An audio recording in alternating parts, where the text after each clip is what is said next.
Then and now, we got the crown when we rock the town. Hot sound keep us breaking ground while we chillin' lounge. 3 generations, black nerd soldiers, podcast snipers trying to pop culture. Allegedly, haters try to talk, but a pedigree in rare form. Hello, everyone. I am Captain Diesel. I'm joined with King of the Comics, Professor E, Lelouch V, and you're listening to the Then and Now podcast. Everyone, welcome back to another episode of the podcast. We're gonna have some dope stuff today to talk about. We're gonna cover some shows that are finished up and some fun topics here. But before we get into any of that stuff, I'd like to talk to my co-host. How are you guys feeling? Not too bad. Sunday, the temperature started to drop, which I'm actually okay with. So that means there are people scheduling less events, and getting ready to start this winter season. Right on. Yeah. The winter season for you is different from us, so. Where I am, the winter season is pretty much you just gotta wear a jacket outside. For you, it's like you have to bring a shovel and a flamethrower wherever you go. Possibly, it could be a blizzard or White Walkers at any time. Yeah. Keep a blade and a flamethrower on you at all times. That's crazy. Well, guys, we're gonna kick this show off today with a little fun topic. So I'm gonna set the scene here, right? Oh. Flashback to Halloween, right? We're Halloween night. We're all doing kid stuff for whatever reason. We're trick-or-treating. We're walking down the street in this neighborhood, and at the end of the street there are one of two people that we get to choose. There's a killer by the name of Jason Voorhees or the creeper from the Jeepers Creepers movies. We have to survive the night from one of these people. Who would you choose and why? You wanna go first, O? I'm gonna take Jason Voorhees on account of I can just get in the car and drive away. There's no car. No car. I'm gonna find a car. You gotta establish what our criteria are here, Dev. You gotta give us what are the rules. I said we were walking down the street. There's no car. I mean, most streets have cars. On Halloween night? Yes, you can find a car somewhere. Or call Uber or whatever. Maybe it's just me. Growing up, when we were trick-or-treating and shit, all the cars are like not coming through the neighborhood. It's just kids walking down the street. Okay, all right. There's no car, but go ahead, Otis. Okay, so no car. I'm still gonna stick with Jason. He can't fly. True. I don't want to deal with that part. I mean, Jason is a problem in itself to deal with. I'm not saying it's going to be an easy night to survive, but at least outside in open space, we're even, as opposed to a person that could just take flight and just come scoop me up like a fucking falcon. Yeah, I mean, he still throw stuff at you. He can. He's definitely throwing a machete across a forest. I've seen that happen. But, I mean, I have a better chance of dodging something that's coming straight at me, as in like he's up above and throwing fucking tooth shurikens at me. Shurikens. Yeah, and get that creeper. Can you like not control, but kind of like summon locusts and other insects and stuff, and do all kinds of crazy stuff? Not too. I feel like he has more powers. I haven't seen him do anything like that, to my knowledge. Okay, for him, it's mostly just the flying up to like 100 miles an hour, the throwing the shuriken. He's a spear he can throw as well. He is a car. So, I mean, if we wanted to add the car in there, we could. That's why I was like, it's kind of not fair to throw the car in there because only one of these guys has a car. That's what I'm saying. Like, I'm not dealing with the guy that can drive. Like, it drives like a mad. No. Yes. Yeah. Because also, and then you said there are no cars. You said that earlier, Charlie, that there are no cars. So I ain't worried about him throwing a car at us if there are no cars. But I'm definitely taking Jason too. I mean, to the best of my knowledge, I haven't seen every single Friday the 13th, but that dude doesn't tend to run that much. Or if he does run, he runs like Vin Diesel, very sloppy and slow. So I would much rather take my chances with someone like Jason, as opposed to someone who can literally fly, like you said, 100 miles an hour and throw shurikens. I mean, I'd rather take my chances with that cat.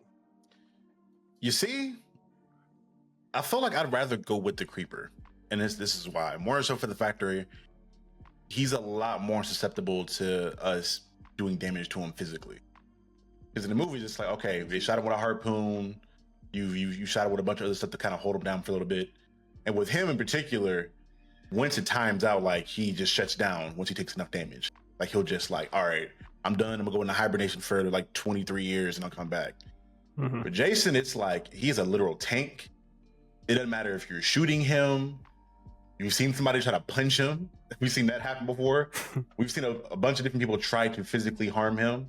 Because let's keep it a buck. We're not outrunning him all night long. Either of these people. No, We've seen but again, try to outrun this man, Jason, and like literally ran across New York. To a car. I'm getting to a car. Yeah, eventually. I mean, again, he usually hits up people in either in space where they have nowhere else to go, or at Camp Crystal Lake where they're trapped in the woods with nothing else to do and they're dummies, having sex or whatnot. If you have any decency, any sense in your head, you will try to find some kind of a vehicle or a skateboard or a horse or whatever it might be and just get away from him. He might eventually catch you, but when he does, say, okay, I'm gonna keep on going again. Keep in mind, he did talk an entire group of people down across Manhattan. Yeah, but they were. I mean, again, they were. It's Manhattan. It's so crowded. You can't drive nowhere in Manhattan. Traffic's terrible. The city, though. It's a city, but it's so congested. Boss, wait, that's a terrible. Jason Takes Manhattan is a terrible movie. Jason X, terrible. These are not the best ways to portray this dude. They are terrible movies. Then if we're keeping Jason Goes to Hell intact, there he can possess other people's bodies. So you have to like stay away from everybody. It depends on how many his powers are. Yeah.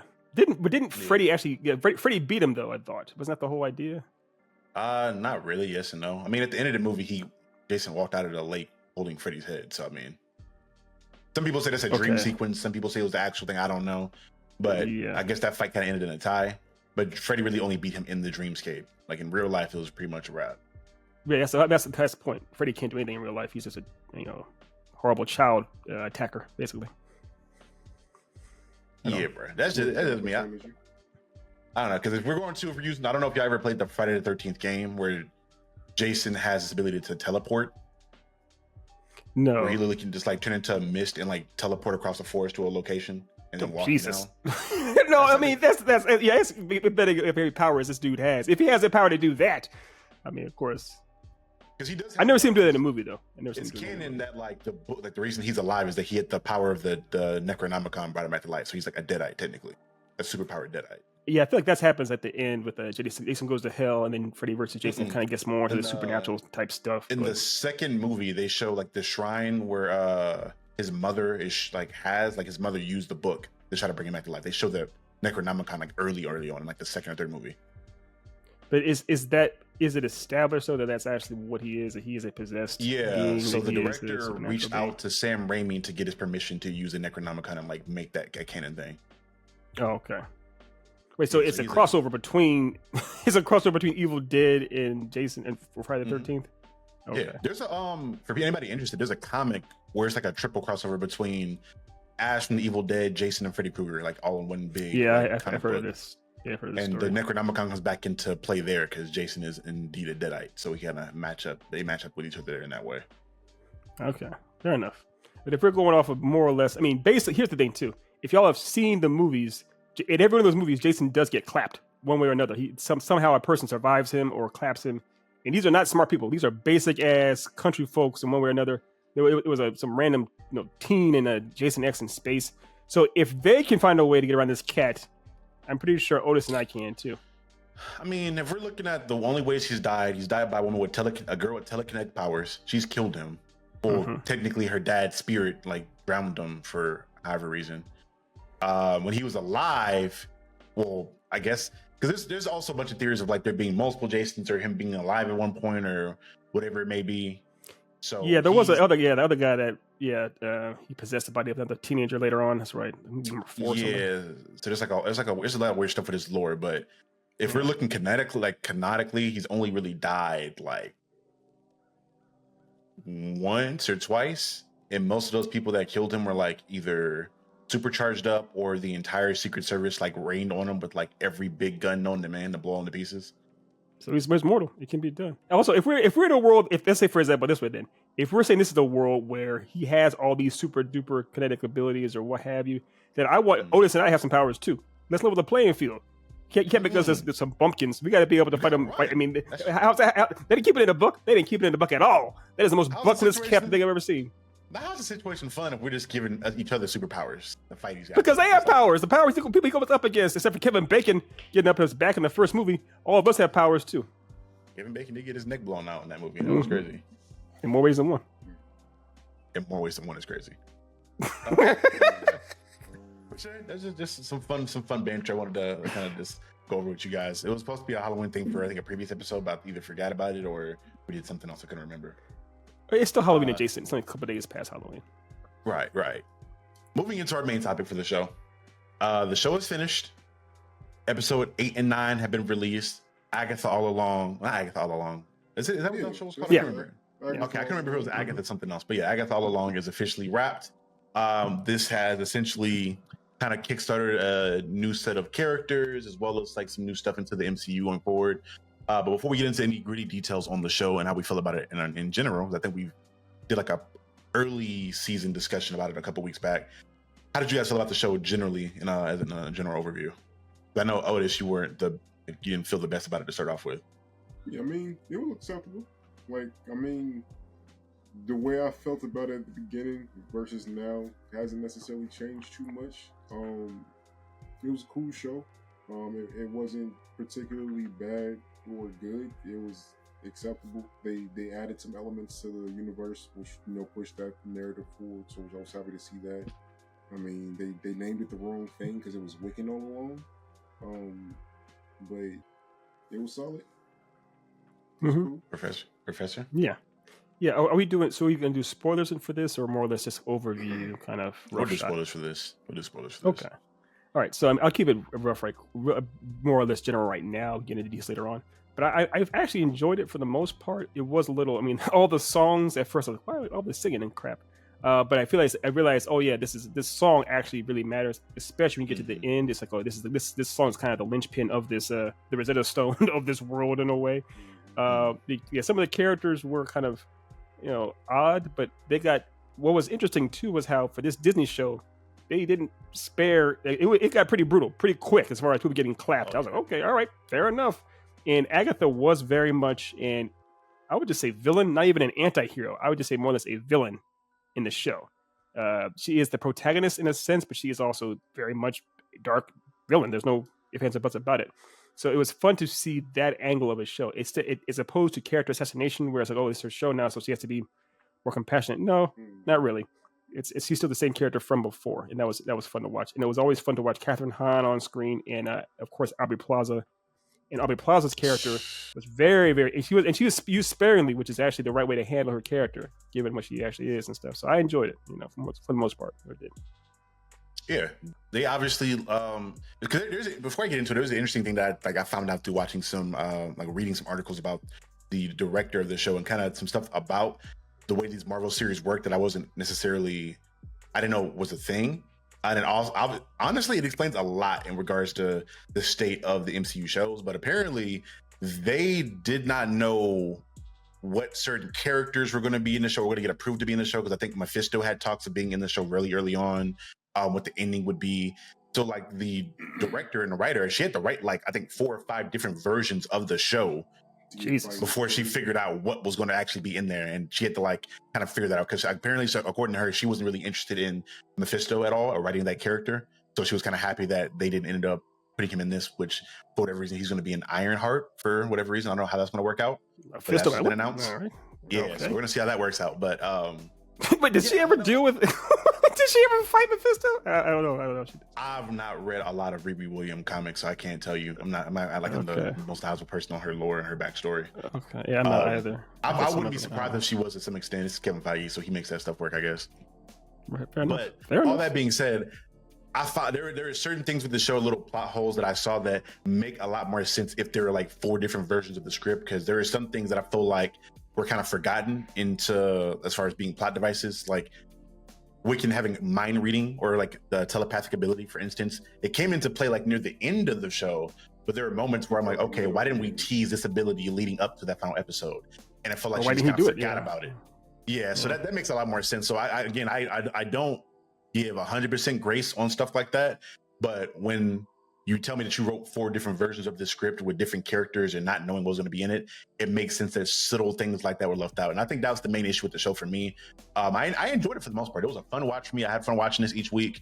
I enjoyed the characters. I thought it was dope to have a little bit more insight into the characters and that magic side of the world, because we've gotten brief glimpses into that with Wanda and with Doctor Strange. But I think this was kind of a new angle that we have never really seen before. It was also like grittier and darker, because to Ethan's point, bodies that drop in this, especially like the last episode, they approached something very dark that I didn't think Disney would ever sign off on, as far as a child like dying in front of us and pretty much being murdered.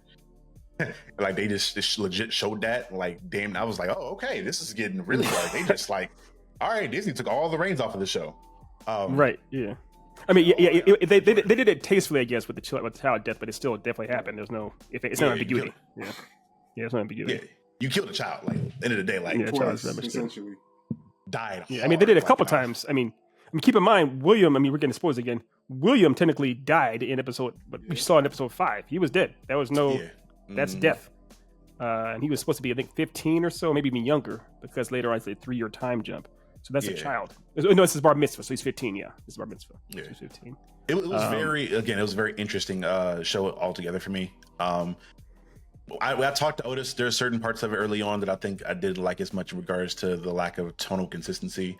I still don't feel like I can't remember her name. I think Alice was the gardening lady's name. Right. Yeah. That's pretty much the best. Yeah. Sore thumb in the whole show. Yeah, I felt like I understand why she was there in the context of the story now, but I think how they used her a little bit heavy-handed in certain moments was like, like you didn't need her to skip around or do all the quirky stuff she was doing. I think she could have been there to serve that plot a little bit more. And to your point, Aubrey Plaza was amazing in this. I thought she was great as Death, and I liked the way that they utilized her and not overutilizing her. To your point, because now you leave a little bit of mystery there for her, and you leave some stuff for her to be discovered in later projects, and her to even maybe appear in later stuff. Because I find it very hard to believe that Death as an entity will not appear in other Marvel stuff going forward, especially in the movies. No, especially since Deadpool and Thanos, although Thanos is kind of gone now, but Deadpool and Thanos in the comics are so in love with Death. I can see that being the type of Death they're in love with. It makes sense. Like, she's for sure coming around in another Deadpool project. Like, that's probably, yeah. Especially if they had that teaser from the Deadpool movie about him dying in what looks to be Secret War, I guess, or some other future movie that Thor's in for whatever reason. Yeah. So, that's how. But yeah, it was, again, the show was interesting altogether. But to get into some of the details, I would want to discuss some of the performances, because we already discussed Kathryn Hahn, Aubrey Plaza. Were there any other performances that may have stood out to you that you may not have expected, or any ones that you were expecting to be good? Yeah, what was her? I'm gonna look it up real quick. Jen, the person who played Jen, I remember. I know you're talking about. I can't remember her name now, but that's the sister who played Jen. I thought she was really cool. I really liked her. I mean, also, I like that idea too. I mean, that's called spade a spade. Sashir is Amata, I think it's made of Sashir. It's Sashir. I'm killing her name, but okay, I'm not sure who that. But I'm glad that actually it was cool to see the black lady survive for once. We usually go out pretty quick, but I like seeing it. I thought she did a good performance, actually showing her range as well, as far as her being sympathetic at times and being heartbroken at other times. I think it's episode 8 when she finds out that she lost her powers for 100 years because of Agatha, and she was distraught. Like, I don't know how to react to this. I was so overwhelmed with the emotions. I think that's pretty cool. I also like the idea that it showed her mourning the loss of her friend previous episode that sacrificed herself for her too right after. So it actually showed a good range of her acting chops. And I like the one thing too, one of the detail that how Kathryn Hahn or Agatha says, if you do the math, you actually save 1 life as opposed to damning 4, because she survived. Otherwise, I would have killed all 4 of them. So I enjoyed her character. Yeah. What about you, Lilia, I enjoyed her character as well. The older lady that. She was great. Patty Lupone. I think she. Lupone. Yeah. I mean, it is messed up that her entire existence was to help Wiccan through his mental game, because literally her whole life was to get to that moment and intertwined with his life. Like, she did not exist to do anything but this. So, right. That was interesting to put into the Marvel mythos. Overall, I mean, this was okay. This is like, And initially when I was watching this, I wanted something a little bit deeper about it. Tonally, they gave something a little bit more family friendly. They did touch some darker, overall things, but for this to be a Halloween series on the Family Network, I guess this wasn't terrible. Yeah. I mean, given the track record of Marvel lately, it's definitely one of the better efforts. Compared to Echo, Secret Wars, don't remind me. Secret Invasion. Secret Invasion. Not Secret Wars. Yeah. I mean, wasted Sam Jackson and Don Cheadle going crazy. Yeah. Why you guys about that shit? Yeah, to your point, as a show, I thought it was pretty well. I think the biggest issues, I think, were just in some of the behind the scenes stuff. I think the order of some of the shows were kind of off. I feel like episode 9 should have come before episode 8, in my opinion, in regards to some of the stuff that we in learning how things happened. There should have been more breadcrumbs throughout the series. Honestly, it felt like the road was a thing throughout the first several episodes. Oh yeah. And it turned to be really not a thing by the end. Well, that's one thing too. And Dev, is how, because it seems like the biggest thing that Billy has is the ability to read minds. And I may not be up to date on all of the things that Billy and Tommy have in the comics, but he had the ability to not only read minds, but to completely create an entire world, like his mom. I didn't know he had that level of. I mean, in the comics, Wanda is an Omega level mutant because she can do that. I'm guessing now Billy's an Omega level mutant because he can do the same thing as far as creating full worlds that can actually kill people. I mean, that's super duper powerful. Yeah. Granted, I will say. Yeah, a lot of all the witches in that too were also depowered. So keep that in mind. Like, these weren't like full powered witches that he was. No, they had no powers at all. Spell. Yeah, but they're still people. He still was able to create an entire actual world. I mean, they could touch it, smell it, die in it. That's not, that's actual tacit kind of stuff. So yeah, it was interesting. Which I guess makes sense, because if he's a creation of his mom, and then I feel like that whole ending part of him giving Agatha some power at the end was like a whole way to maybe nerf him a little bit, to say he doesn't have 100% of his abilities now because he got a good portion siphoned off into Agatha before she died. Mm-hmm. I don't know. I feel like this, like to your point, like the show in general was really good to me. And I thought that, I don't know, I feel like they had an adequate amount of breadcrumbs. I think it was just a matter of the breadcrumbs weren't as easy to puzzle together. Even if looking at something like New Rockstars, which they were following a series throughout the whole thing, usually they're able to like snuff out what the entire plot of the show is, but like by the end of it, I didn't see too many creators or people that were able to tell you or like guess what this whole show was about and what the ending was. There's a pretty good bit of mystique throughout the whole series. I think the final, I think it was either episode 8 or 9. I think it was episode 8 where they went through and kind of backtracked on all the little breadcrumbs they released in regards to Agatha realizing that the road wasn't real and that all that good stuff was going on. I don't know. I thought it was done pretty well in regards to that. And I think the biggest thing that scared me, I will say, was it had to do with Lily as well, was that time loop thing of hers. Yeah. I was kind of scared about that. That was fun. Yeah, I know how I am with time travel and certain things where I'm like, okay, this can get really sloppy really fast. Yeah. I'm surprised at how well and how tight they kept that in regards to how it worked. Yeah, it was executed. I thought it was executed well as well. Yeah, it wasn't because they knew what they were doing. They clearly wrote it properly, and they had Jen to bounce it off of. Jen's reactions were interesting, were fun. So I enjoyed that episode as well. And you're right, it was the reveal as far as seeing, because Agatha pretty much figured out who he was almost immediately. So it was fun. So going back when they showed Agatha's reactions to all these things, like, oh yeah, she kind of did know off the jump. When he asked, when did you figure it out? It's like, she's like, pretty much immediately. And the whole idea of you have the same tell as your mom, that's clearly the idea of, yeah, I want to create this stuff. We can create something too. I also it was weird. One of the weirdest effects I actually watched some people reacting to the show was anytime the whole, like, the thing to cover up his mouth, anytime trying to say his name, it's kind of like, it's kind of weird or freaky. So I actually enjoyed that too. So yeah, it was still a fun or enjoyable watch. Nothing's perfect, I get that, but at the end of the day, was I entertained? Yeah. So who cares? part of me wishes it would have had like a TVMA rating, because I feel like a lot of the issues that me and Otis had early on had to do with the fact, to your point, that it was on Disney Plus as like a kid, like a family program. Because they, again, to your point, they were dipped in and out of that dark material like throughout the series in regards to literal death or sacrifice or all kinds of different Wiccan spells and witch stuff. And then we have to do like little 80s songs in between and stuff like that to kind of like, I guess, tonally shift it for the kids watching it. There was a literal montage of her murdering witches with her child as bait. So, I mean, that is, if you think about what's happening, that is not, that is dark. They show you evidence that she was responsible for the Hindenburg and the Titanic.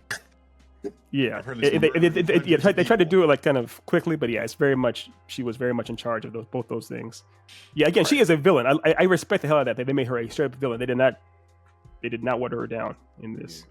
And it was one thing that kind of reminded me too at the end, where it's at the very end, I had a little bit of a reminder of like Piccolo and Gohan early on, where it seems like she's trying to do the same thing as far as the going from a heel to a hero at the end when she's in front of death, trying to help out Billy. And then it is kind of an interesting idea that the two of them do decide to team up to go try to find Tommy. I don't know why he would trust her necessarily, but I guess on some level he needs help. He knows he still can't do everything by himself. So. It's that bond they were building, because they like, although she is evil, she's one of those characters that she's not evil just to be evil. Obviously, she has her own selfish reasons for doing all the things that she's doing, right or wrong. I don't know. I enjoyed their dynamic a little bit, especially. I enjoyed it too. It was a thing of like he idolized her and like saw her as this like amazingly powerful witch that he wanted to be like, and she just kind of showed him like time and time again, like, no, this is who I am. And he was just like fighting the urge to be like, okay, I'm not going to look at you in an evil way, even though everybody's telling me all these horrible things.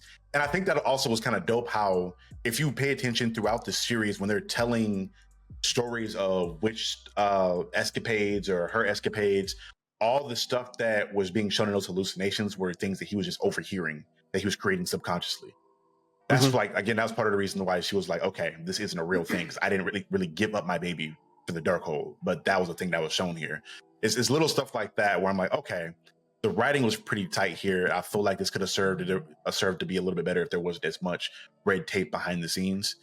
And all in all, I'm really excited to see what their dynamic looks like going into the Young Avengers, because I'm pretty well, I think they announced that they're going to return a Vision Quest that they're going to have come out pretty soon. I think that's where Tommy's going to make his first. Yeah, because I know Vision has his own series coming up. Yeah, and that's his exact outfit from Young Avengers when Billy's rocking there. That's exactly how he looks in the Avengers. So I'm excited to see that, like, that buddy cop, because you know what's going to happen, like the quirky jokes where people can't see her but he can see her and hear her. That setup is going to be great. I'm excited to see what that looks like.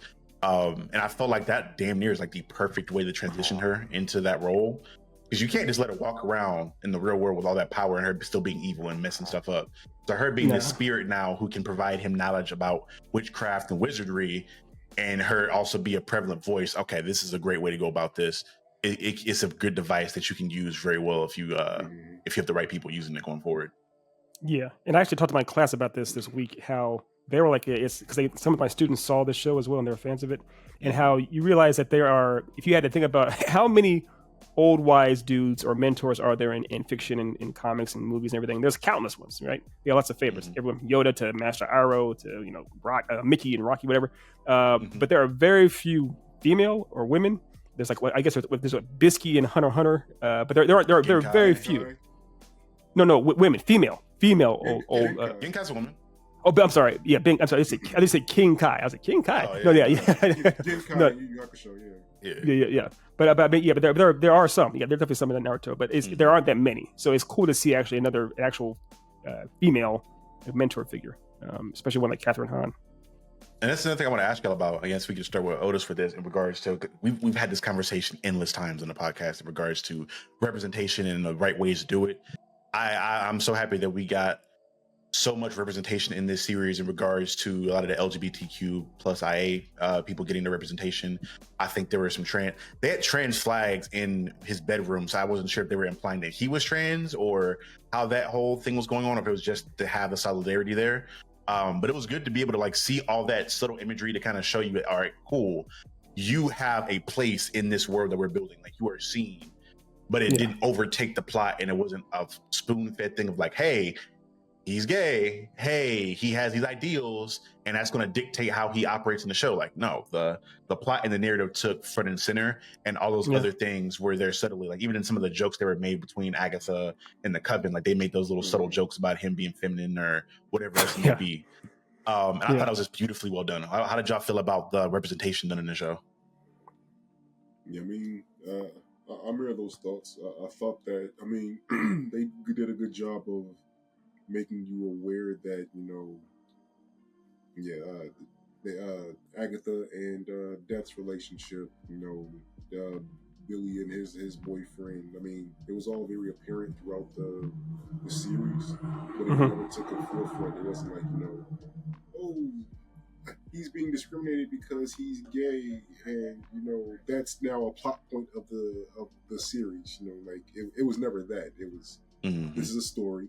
These are people that just so happen to represent the LGBTQ community, and they're dealing with a lot of shit. Yeah. It seemed much more like it was a story driven. It was more about the actual characters and their, like you said before, their journey as opposed to an agenda they were trying to push on anybody in any way.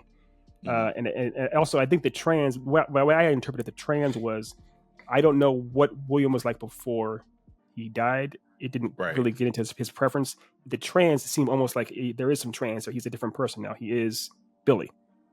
So if William wasn't gay, that's fine, but Billy is, and that's it. And that was actually really cool too, how Billy's parents, or William's parents, I'm sorry, whatever, they were clearly cool with him being gay. They weren't like they were. Because also they were obviously clearly traditional Jewish. They went to the bar mitzvah and everything, and they were like they were cool. Hey, where's your boyfriend? What's his name right now? Eric or something like that. They had no problem with that. And that's the same dude that was in Smile 2. His boyfriend was in Smile 2. He was like the tour manager, or the assistant, or the assistant, or what have you. So that was getting some work, which is awesome. But yeah, I actually thought it was handled pretty well, and I like how you could tell, if you paid attention to the subtext in the first episode, how Death and Agatha, like you said, they clearly had a relationship, and it felt real as opposed to forced, or and they weren't trying to exploit or villainize people being part of the community. They weren't saying, oh, if you're part of the LGBTQ plus community, that means you are evil or you are a witch. It's like, no, these are just characters, these are personalities. That's part of who they are, not what they are, not what defines them. And it played into the plot a lot more than I thought it would as well in some aspects, in regards to some of the writing. One moment that really caught my attention in, I think, the 8th episode, when they were having that final encounter with Death, and Death really just screams out, like, why don't you want me? Or why don't you want me? I'm like, oh, okay. Yeah. Like, it's a simple line, but it has a little bit of layers to it in regards to, okay, the backstory. They obviously have some kind of a romantic relationship, or maybe it's a metaphor on why she doesn't want to die, or I don't know. There's a lot to unpack in just that simple line there. And I think there are a couple moments like that throughout the show where the writing was like, so this is point, dropping like breadcrumbs here and there, that some of those I don't think we'll get answers to until like other projects. I think the director has already kind of mentioned that, like, hey, it's very apparent that they're going to be in future MCU projects, so don't expect all the answers in this one project here. But I'm excited to see what that looks like going forward, and how Agatha implemented and stuff. Because there was a lot of subtle stuff they also had in reference there. I think like each trial had each color of the Infinity Stones were in each trial. Oh, really? Oh, yeah. You might be right. That's interesting. That's interesting. Yeah, I definitely remember yellow. I think that's one of the strong points of this series, is that this is one of the first projects that really pushes forward like what to see in the future of the MCU. Like, I feel like a lot of this past phase has been resolving things from previous things, where this is like the first. It's like, this feels 100% new, and it gives you something to look forward to within the greater MCU verse. Yeah. And it is, even though it is very much a follow-up to Wanda in its own right, it's still a self-contained story. Like, you could basically, if you hadn't seen WandaVision, you can more or less watch this, because it does have some exposition to pretty much explain, your mom created you and your brother, and then things went down and you had to come here. It's like, okay, if you hadn't seen it, it's like a fun little backstory. You don't have to do all your homework to watch this show. It's fine. And you definitely have to watch any of the movies to appreciate this show, which is fun. It definitely gave me a little hope in regards to the future of the MCU. I think we talked about this either. I think when we first started talking about this show, even before that, in regards to the Young Avengers and how the lofty the expectations are with them and making them a prevalent staple going forward. Because you gotta at some point pass on that torch to the new guard. Because everybody like Hemsworth and all the other characters at some point are going to get a little older and they're not going to be able to do these roles anymore. You need to start building up heroes for the next generation, which we'll get into that a little bit of that conversation later. But yeah, I'm really excited about what we're going to get in the future with Wiccan and the Young Avengers, and excited to see what Tommy looks like. Because obviously he's going to be. I think they're going to put a lot of like the mutant subplots in there because it seemed like he was kind of being bullied there. And then if he's similar to Pietro in regards to his abilities, I feel like he may be typecasted as a mutant to start with because we don't think there's anybody else like Billy and Tommy in the world that we know of at this point. So I think that may be a leeway into that. I'm excited to see what we get going forward. Yeah, but you hit the nail on the head though, as far as being a little more hopeful. It came out of this. We need something to end the year on a little more hope. We had Deadpool, Wolverine, which kind of gave us some more. So they're not entirely dead, and then we have this too. As far as we need some little more life. We had a rough couple of years. So last thing I'll put out there too, the song, the Witches Wrote song, that grew on me a little bit more as the show went on. When we all first watched it, I was kind of like, okay, that was cool, and then it was kind of a thing where I'm like, okay, we're just gonna keep using this. As the show went on, and we got into that final episode in regards to like how integral the song was for the general plot of the show, I was like, okay, it's something that wasn't just like a throwaway thing. It was like integral to the core of the show in regards to her trapping witches, the lore being there for this thing even happening to begin with. Like the song was very integral to the show, so it wasn't just a throwaway thing that they made just to sell musical tickets or whatever it may be. I felt a little bit better about it at the end, knowing that it was such an important thing. Yeah, I agree. I can appreciate that too. I can appreciate that it wasn't just a random ass like, here's some annoying earworm. It's like, okay, it actually matters. Also, the origin of it is like it was her son. Her son used to sing it right. Also to attract other witches, and also the idea that by the way, the road isn't even real. It's something I made. I'm that evil that I made some. I devised this conspiracy to kill off the clap witches, and it worked. It's all that just seems bizarre. Like, wow, that's pretty impressive. So I appreciate what it was, but yeah. To know that Agatha really like ruined what's her name's mom's life, and then her life, and then killed her. Alice, I think her name was. Yeah, Alice, I wish they would have played a little bit more into that, like have her find out. She never exactly knew what happened to her mom, and then you get to and then you kill her off. I mean, overall, the song did not grow on me over time. I got sick of hearing it, but I do appreciate that it was a plot point and not just like we're just gonna put in singing for the sake of singing. Yeah, that's how I feel too. I thought you're right. You're right. Why Agatha knows that song so well? I was like, she's just okay with just leading this every time, and right. She's only supposedly been down the road once. Right. Yes. But I didn't know anything about the road as you were going through it. Like that was interesting. I was like, how are they going to explain this? Like she's supposed to have been down at one time, but it doesn't know how any of these rooms work or any of these trials work. Right. Yeah. It was interesting. Yeah. It'd be one of those things where watching the second time, it would hit different as far as because like you said during the reveal, where she's like, wait a minute, the part where she in the modern day when she tries to have the little coven and she tries to absorb the power and none of them die. She's like, what the fuck? What's happening? She says, are you all real witches? It's, if you go back and watch that now, it's, all this. Makes a lot more sense from Agatha's point of view, like what's going on, why this is happening. Especially when you're going through each trial, and she's like, again, when she starts them, she's not sure what's going on, but you see her kind of like start to narrate what's going on, and as she's saying what's going on, that tends to happen in the trial later on. I think she, from the very beginning, she knows what this is, so she's trying to orchestrate this in a way like, okay, let me. She's manipulating Billy. Yeah, she was like, she knows what's happening. Yeah, she's one step ahead. I definitely want to give this show another look. Maybe when we get the Young Avengers announcement or something, like I'll go back and rewatch the show just to kind of get a second look at how well these breadcrumbs were dropped. Because I feel like, because initially before the episode 8 and 9 came out, I was like, okay, it feels like they didn't set up anything. And then after watching 8, I'm like, okay, they set up a lot of stuff here. I just wasn't aware of it because they didn't make it very blatant from the beginning. And that's something I really appreciate in this era. Because we talked about it before in regards to how sometimes a lot of these content creators, including us, can ruin some of these shows in regards to just us guessing or just telling everybody what is exactly going to happen in the show before it happens. So people go into these shows with all these preconceived expectations. This was one of these projects to where from start to finish, I didn't know what the hell was going to happen from episode to episode. I had no expectation. I was just along for the ride, and I really enjoyed the ride. For good or for better or for worse. Right. I'm with you. I'm with you. And again, I think what really happened, what really helped was it had same with WandaVision, it had a strong, interesting, compelling lead. If you have a fun or dynamic character to watch, they can carry the show on their back in a way. Sometimes it happens. So they managed to make it work.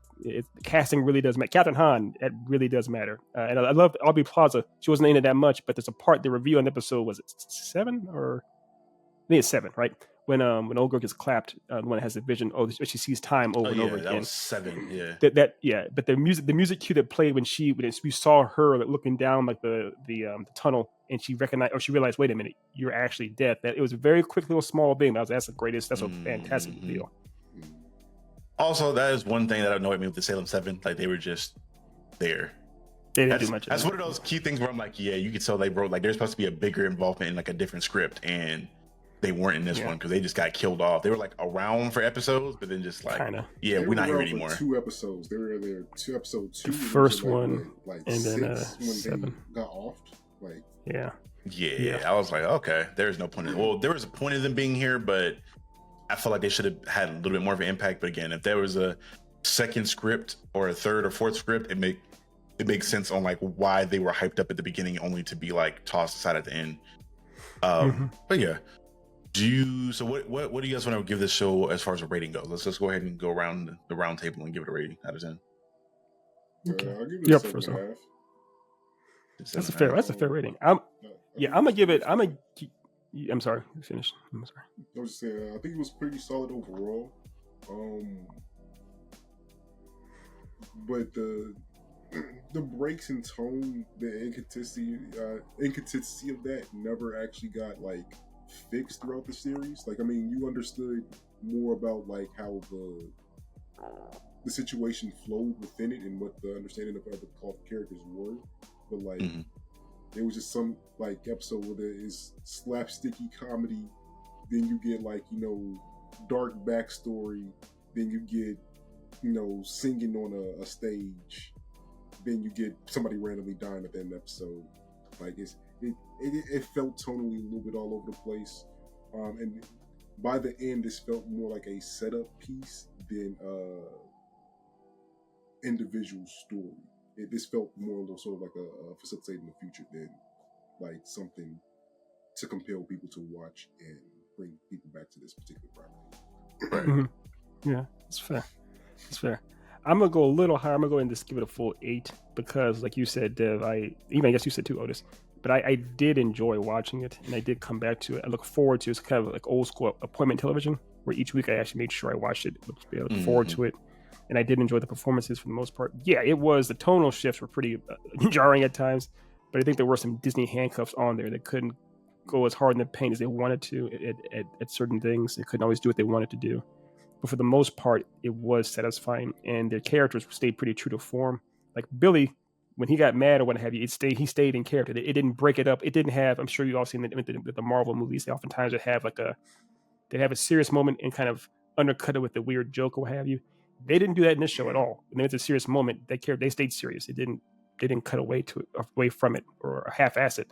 And like you mentioned before, when Agatha's kid dies, she mourns him. It's rough. It's not a easy or lighthearted scene. It hits you. So it's like those things I have to get a little more. It did, like you said, reinvigorated my faith in the brand. So I'll give it an 8. I'd probably agree with you and give it an 8 as well. I thought the performances were fun. And to your point, this is in my rotation. It was this and the Penguin for me. Like every week, I'm making sure I watch these 2 episodes of these shows for me. And I like threw in a couple like an anime or 2, like when John and I dropped, or Vox Machina here and there. But for the most part, I'm like, all right, I'm watching my Penguin episode and I'm watching my Agatha episode. It was Penguin, Vox Machina, From, Dun Dun Dun, Blue Lock, Bleach. Then we get to Agatha. Like, it was solid. I can't say it was appointment TV for me. I did enjoy it, but there were several better things running at the same time.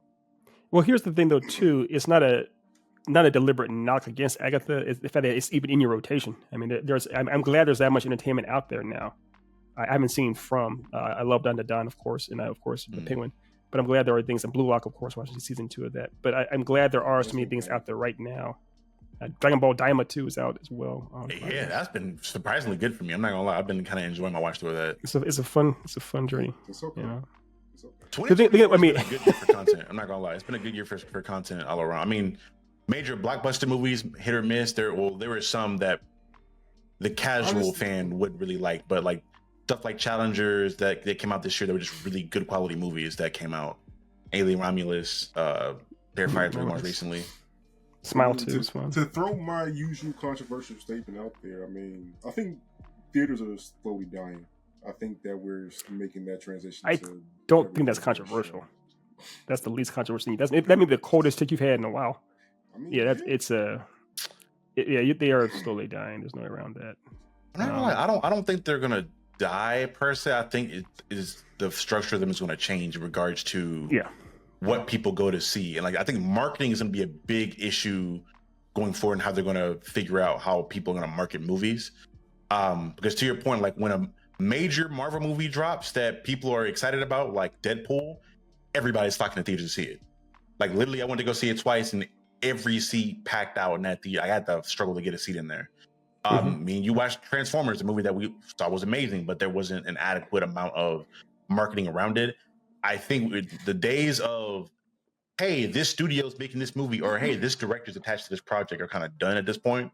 Even actors to some extent, like you can't do what you did in the 80s and just say, oh, Kurt Russell, or insert action star here, or Will Smith is in this movie. Everybody go see it. It's like, okay, Will Smith in it, and what? Like, why do I need to go see this movie? Why can't I wait 3 months for it to be on stream? 3 months? No, wait a month. Wait a month. Watch it a month. Not even 3 months. Yeah, definitely much shorter than that. They are. Yeah, that's been a while that's been around for a while, where there aren't so much actor-led movies anymore. It's more like the brand or the director. Like if Tarantino makes a movie, if Tarantino brings something out, it's gonna get some buzz. Or obviously Chris Nolan with Oppenheimer, even Tenet, it'll get some buzz.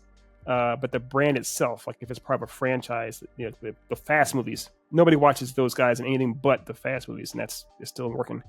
Chris Hemsworth, people apparently love the guy, but any movie he makes besides Thor literally bombs. Everything from Furiosa to Transformers 1, whatever it is, people like him and all, but they actor-led movies aren't doing it anymore. It has to be a franchise or director.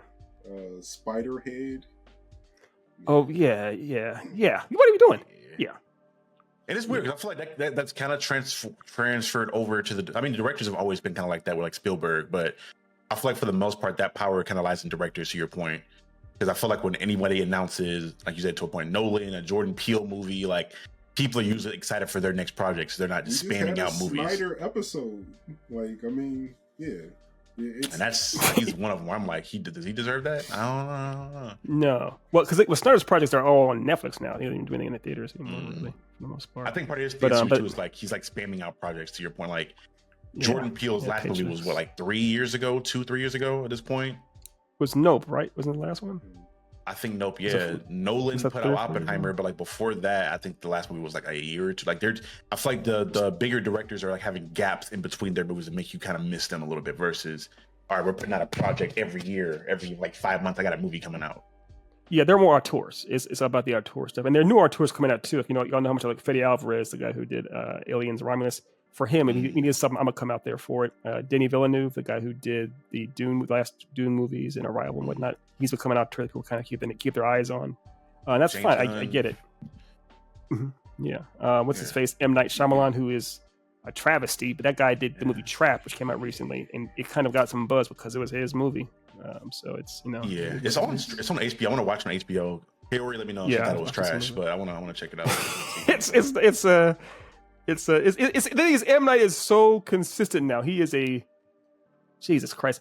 Since he did The Last Airbender, and that was in 2008, y'all. Yeah, 08, right? Or somewhere around there.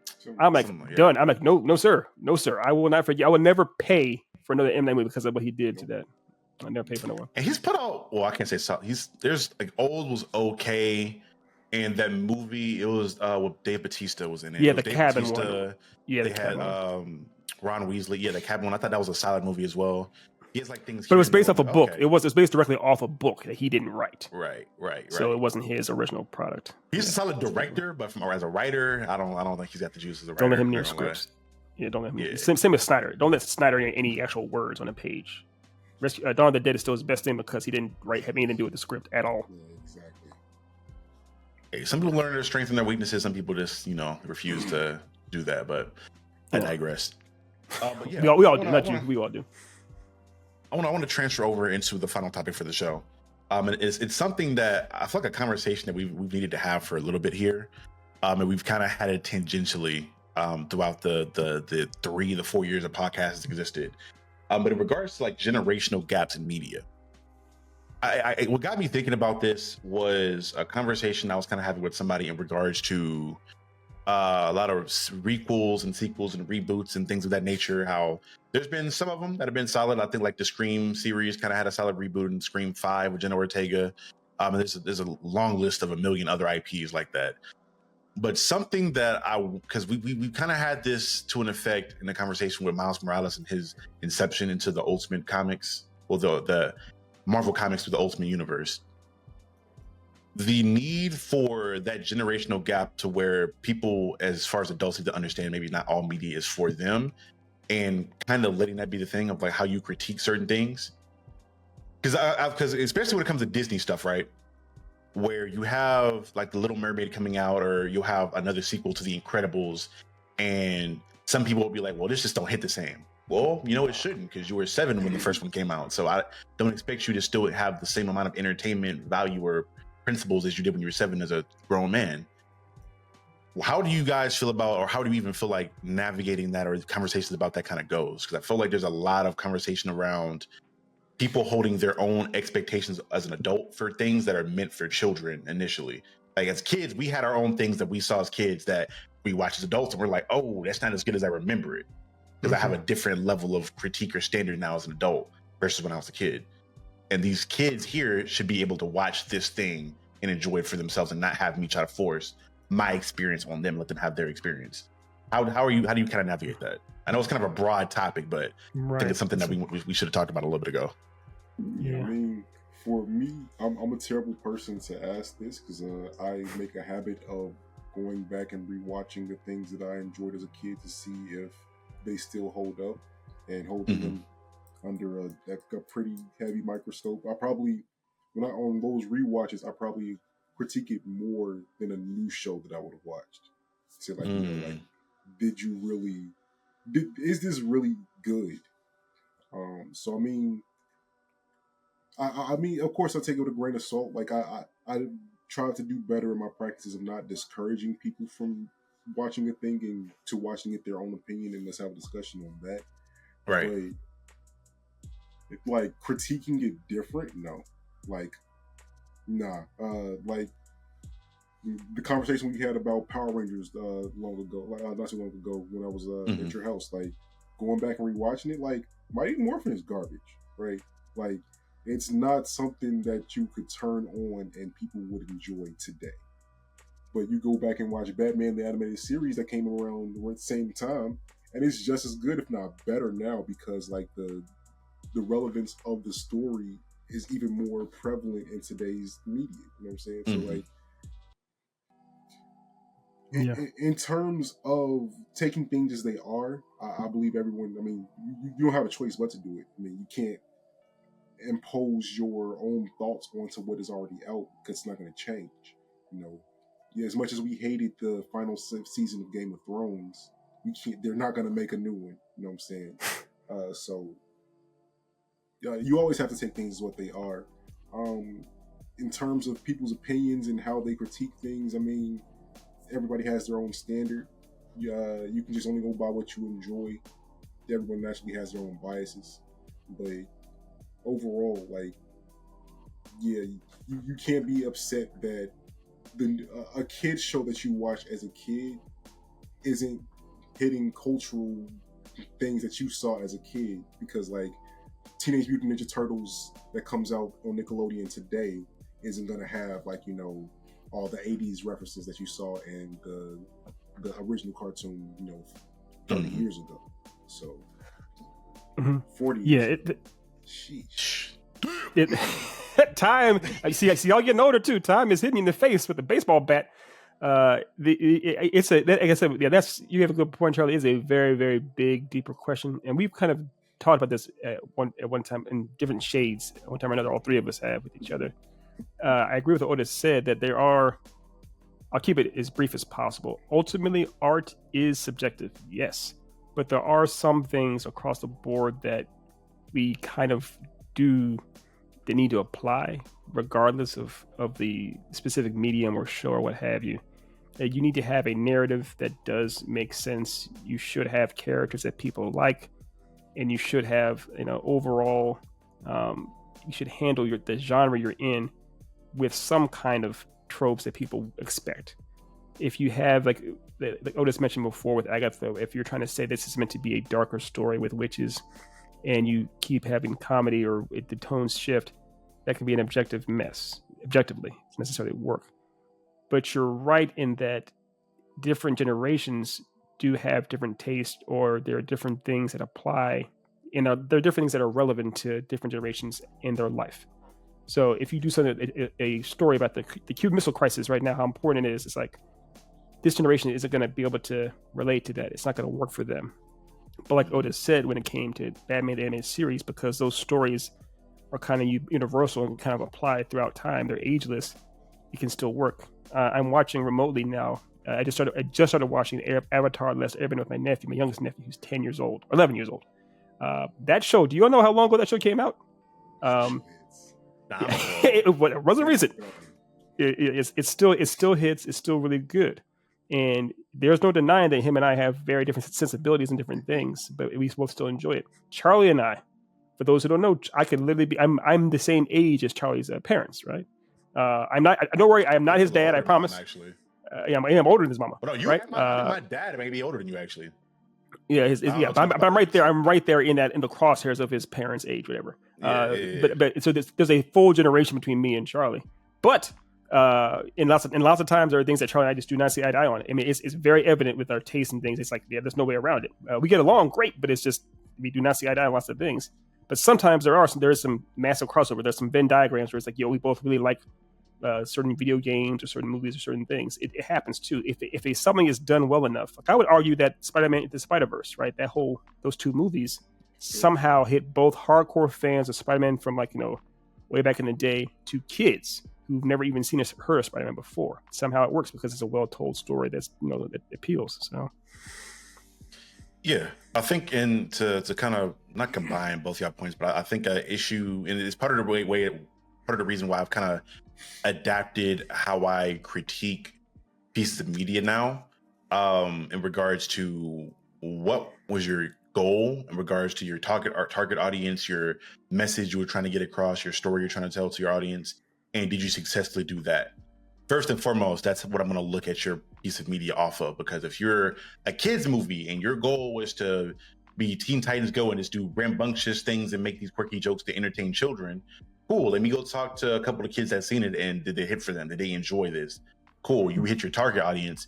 And then there's a laundry list of other things from like a literal objective standpoint in regards to setups and payoffs, directorial stuff, editing, those things they're not subjective at all in regards to how good they are in whatever your project is.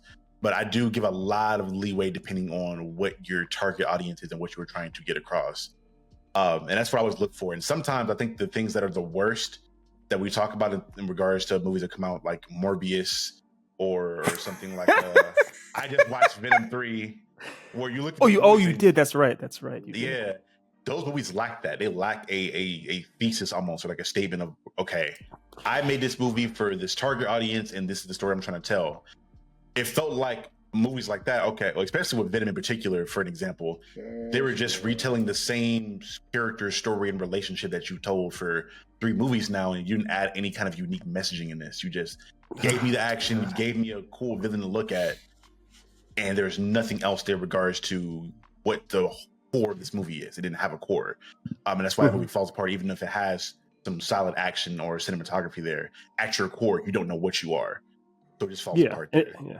But that's the point. Like I said, those are the objective things that storytelling needs. You can't. Everyone has different tastes. That's perfectly fine. But if you, like you said, Charlie, it needs to have some kind of a message. It needs to be some core. You need to have a coherent beginning, middle, and end. It doesn't matter what the genre is. It doesn't matter who the audience is. You have to make sure you have those elements in it. If you do those things, then of course you will find a fan base and you'll find people that appreciate your material. Also, one thing I think they need to remember is that Sony doesn't understand what stories are. I mean, Madam Web, Morbius, and Venom, all from Sony. It's like, what are y'all doing over there? Uncharted, which is probably the best out of all of them, and it's not necessarily good. It's just you can watch I would say the last 20 minutes when it's just basically the video game. That's it. I want to, in addition to that, kind of reattach the point in regards to people just having disingenuous conversations about certain things, and two, expectations on your media as a child. I feel like, especially in people in around my age demographic, where maybe like from for right now, maybe like 22 to maybe 28, where we generally got introduced to a lot of the similar shows, movies, and things of that nature, where we got to see our heroes in our generation adapted in our way. Again, Miles Morales being a prime example. He was brought forth in the comics at a certain point. And then we were irritated with the conversation of people well, he shouldn't exist because he's not Spider-Man. And the main fight back was, okay, why can't we have our Spider-Man? This is our guy. You grew up with Peter, and Peter's still here and relevant, but this is our version of the thing. And for whatever reason, you still have people in that age demographic, if not older, still having conversations around things not being how it was when they were children, or what they remembered, or what they feel like the standard should be based off of what their version of it was.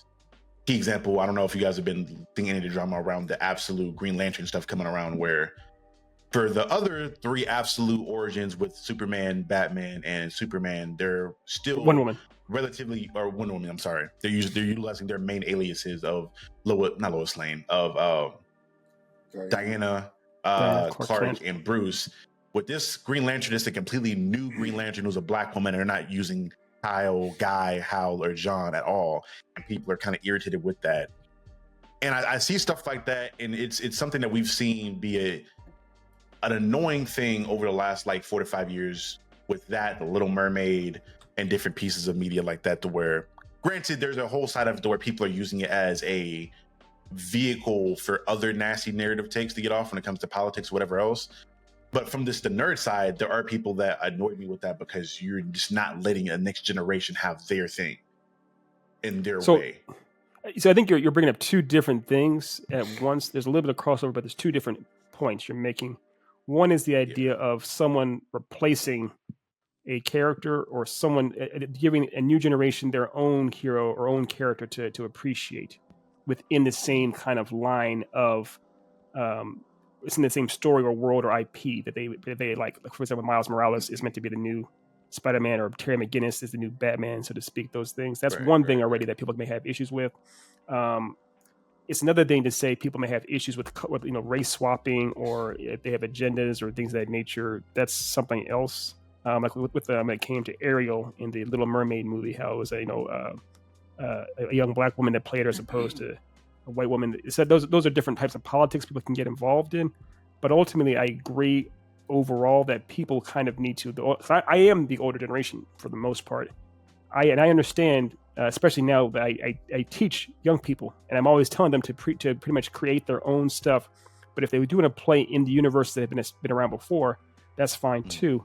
To have a character that you can relate to is important.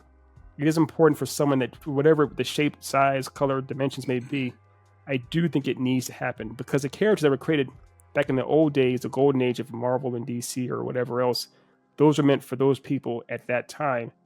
You can't expect a new generation to relate to them in the same way. It just doesn't make any sense. And I want to kind of ask this question to Otis. Me and Otis had a real, I don't think he thought as much into the conversation as I did at the time, because it kind of blew me away. Because we were kind of having a conversation on inspiration, or people or things that may have inspired you as a child. Otis, being a unique individual, was I didn't really have a individual or a person or a thing that inspired me per se. So outside of that, like you being different, how do you perceive that? And also, I would like a little bit of insight into what drove you to be better at things in regards to you not having a like person that gave you that motivation. You found it internally. How did that kind of come about as well? I know it's like a double-sided question, but it's something I wanted to kind of like pick your brain at a little bit. I haven't heard anybody ever give that perspective on it. So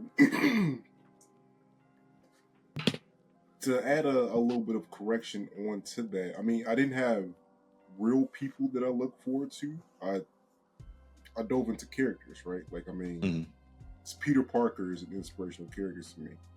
Captain America, I found beauty in the horrific story of Logan. You know what I'm saying? Countless anime characters that I can list off for days. So I mean, I saw the characteristics in characters that I came across that I wanted to add into myself, or that I thought would be valuable traits to adapt.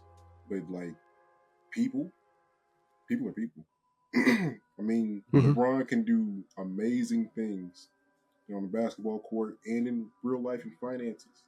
But I mean, do I see him as an inspiration to like, I need to be like LeBron? No. Do I want to accomplish things that LeBron has accomplished? Absolutely. But like, I'm not living my life by his standards. Will I find things that he did that work for me?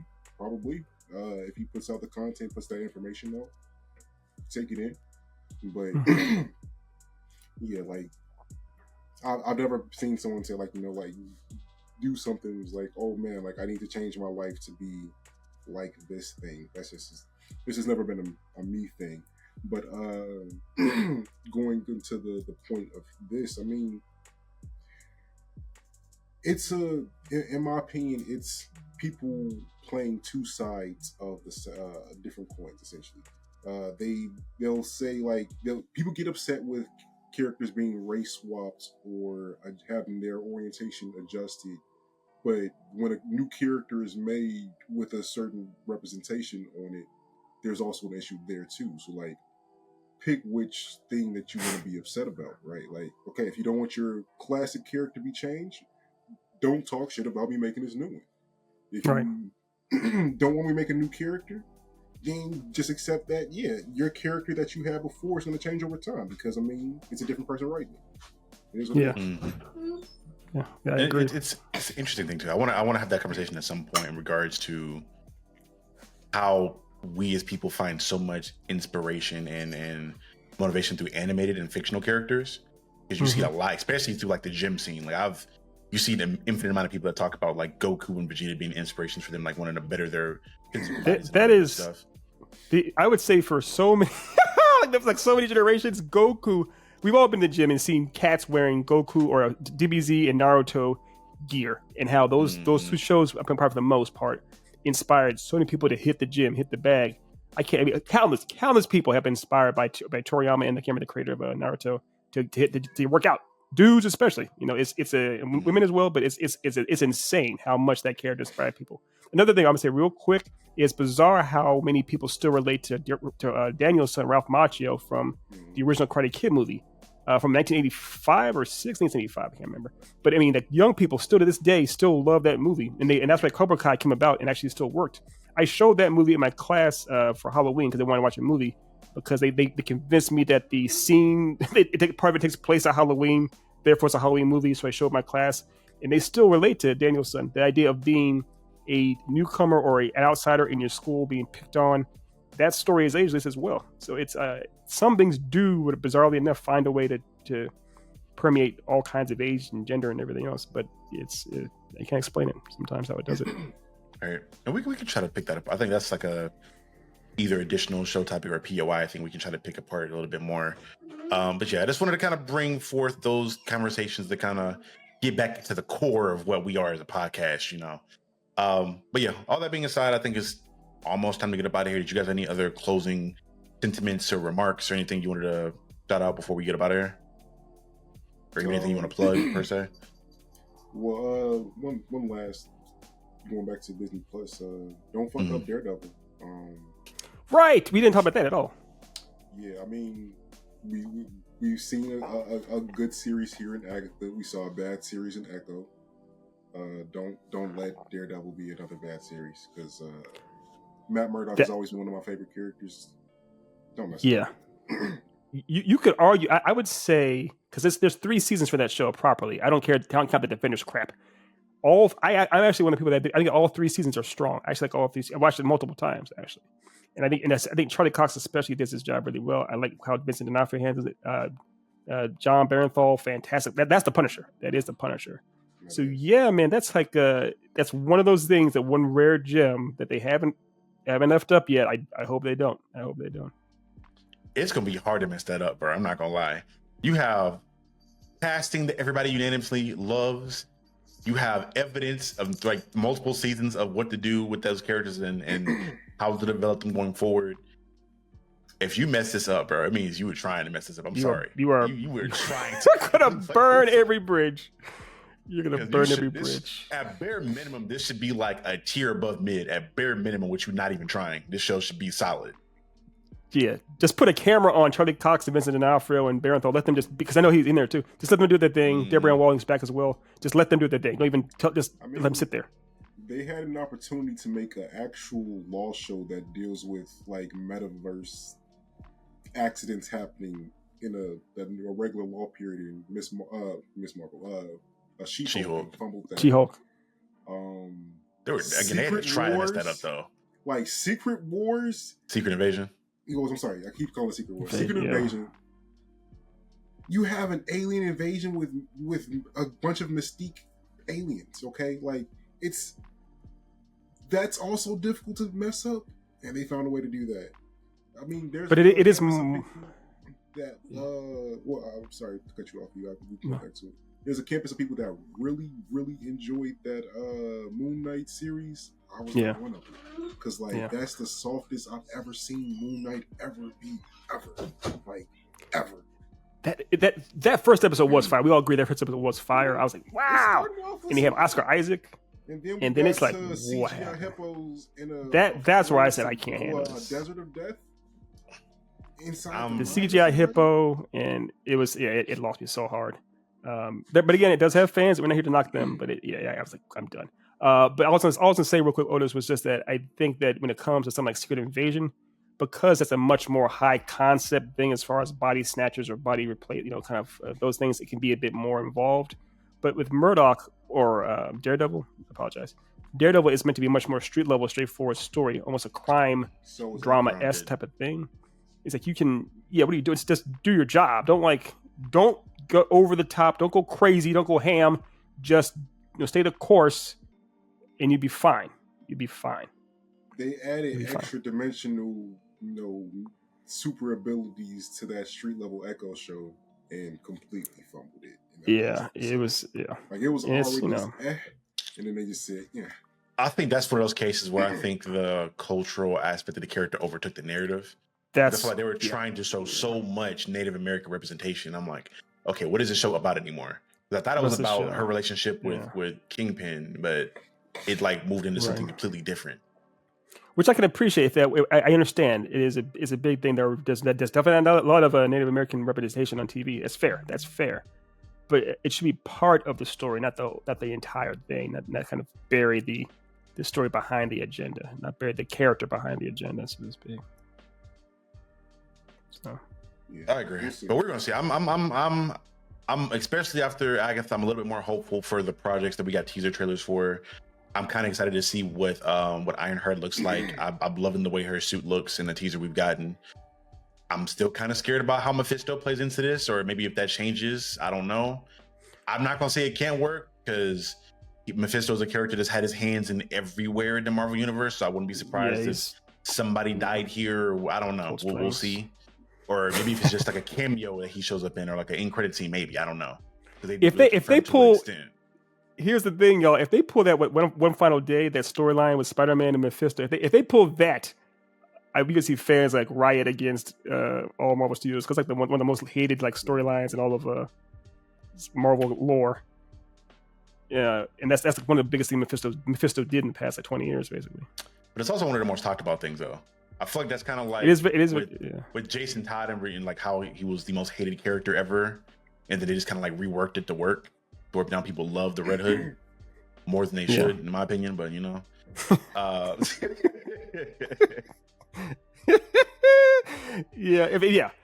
that's fair. You know what? In all fairness, you're right. There are always writers out there that can find a way to make something work. There are no such thing as bad stories, only bad storytellers. So that's fair. That's fair. I'll give you that. We're gonna see. That I'm trying to think of what else have we got teaser trailers for. Wonder Man, I'm kind of excited for. I'm not gonna lie. You said Rebel Moon? We said Rebel Moon? Rebel Moon is not a movie. We will never speak of that movie ever again. That thing. That could have been. We talked about like the bits and pieces. That could have been good if Zack Snyder wasn't the one writing it. Yeah. The person who created it, if the person who created it didn't create it, it could have been good. That's literally what you said. You really said that out loud, Charlie. Because he had pieces there where I'm like, okay, I can see this working if like someone else wrote it, maybe like took these pieces and kind of spun it off. Like I agree. Outline as a general outline, it was cool, but filling out that outline, you were not the one for that. I'm sorry, sir. You need to listen. It's a Seven Samurai story that has been retold. Yeah, it's literally the Seven Samurai Samurai. At this point. Like it's in anime form. Several animes. Several westerns. It's like it's so many times that it's been done, and you still fumble it. Like just you can copy anybody else's homework. Copy and paste. And the problem was he was trying to copy and paste Star Wars with Seven Samurai, and he made them both bad. It's like, what are you doing? Watch the anime. Watch Samurai 7 and just do that. They did it already. which isn't bad. That's not bad. Samurai 7's not bad actually. But anyways, we digress massively again. We apologize. Yeah, but we got something to look forward to, and we will all be here to cover it as it's coming out, y'all. So let us know if there's any shows out currently or anything that you guys want us to desperately discuss or cover that we haven't already discussed on the pod. Again, we're getting back to being more consistent with pushing out these episodes and getting this content out to you guys. So thank you guys for watching and commenting and all that good stuff. Again, this has been Lelouch V, Professor E, King of the Comics, Ethan Murphy, Captain Diesel, and You're listening to the Then and Now podcast. we will see you guys later. Peace. And myself, Daredevil.